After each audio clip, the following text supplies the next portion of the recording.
Pino, isa sa mga fruits natin dito na pwede mong makain on the spot. Pwede mong makuha, ma-harvest at on the spot pwede mo na rin makain. Yan, subukan natin ito. Ito ay medyo alanganin pa pero masarap na ito kainin. Meron tayo dito. Hugasan na natin. Ilagay na saan.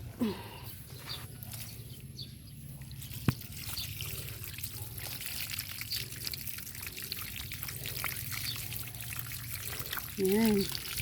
Kung nandito ka lang sa garden, mabubusog ka.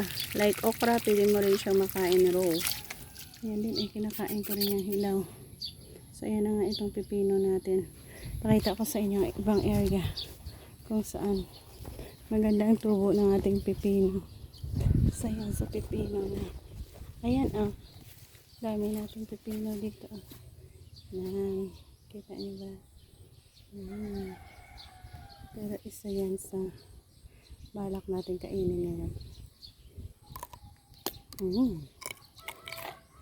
Sarap.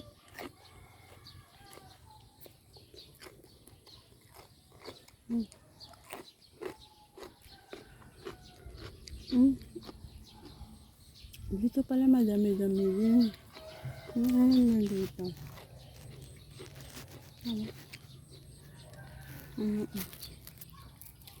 Kita niyo ba? Yan.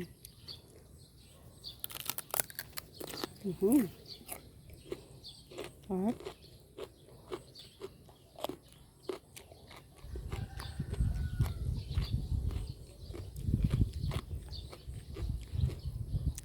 Na fruits na pwede mong on the spot makain sa ating garden, ang ating pipino.